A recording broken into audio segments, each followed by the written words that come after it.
નમસ્કાર દર્શક મિત્રો, ધ લોકસત્તા શોમાં આપનું સ્વાગત છે। લોકસભાના શિયાળુ સત્ર દરમિયાન વડાપ્રધાન નરેન્દ્ર મોદીએ ભારતીય લોકશાહીના ગૌરવ વિશે પોતાના વિચારો વ્યક્ત કર્યા। પીએમ મોદીએ દરમિયાન કહ્યું કે ભારત દુનિયાની સૌથી મોટી લોકશાહી છે અને તેના પર અમને ગર્વ છે।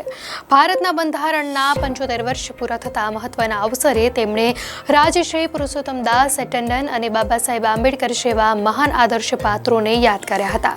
પીએમ મોદીએ સંબોધનમાં કહ્યું કે રાજશ્રી ટંડન અને આંબેડકર જેવી હસ્તીઓના પ્રયત્નોથી ભારતની લોકશાહીને આજે વિશ્વ માટે એક પ્રેરણા સ્ત્રોત બનવામાં મદદ મળી છે।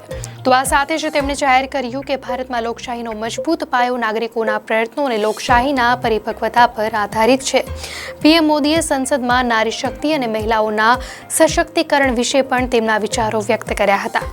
તેમણે નારી શક્તિ વંદન કાયદાને સીમાચિહ્ન રૂપ કાયદો ગણાવ્યો અને કહ્યું કે આ કાયદો મહિલાઓને રાજકીય ક્ષેત્રમાં વધુ તક આપશે।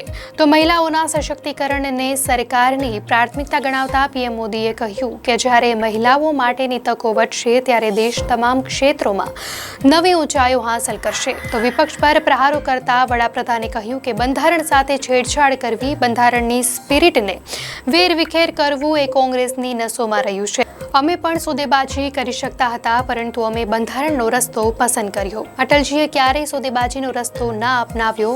તેમણે 13 દિવસ બાદ રાજીનામું આપી દીધું। ખરીદ વેચાણ ત્યારે પણ થતી હતી। અટલજીએ બજાર અને ખરીદ વેચાણના માહોલ છતાં સોદો ન કર્યો। તેમણે 13 દિવસ બાદ પોતાની સરકારમાંથી રાજીનામું આપી દીધું, કારણ કે તેઓ બંધારણ અને લોકતાંત્રિક મર્યાદાઓ પ્રત્યે સમર્પિત હતા। તો આ સિવાય તેઓએ ભારતના ભવિષ્ય વિશે પોતાનો દ્રષ્ટિકોણ રજૂ કરતા કહ્યું કે ટૂંક સમયમાં ભારત દુનિયાની ત્રીજી સૌથી મોટી અર્થવ્યવસ્થા બની જશે।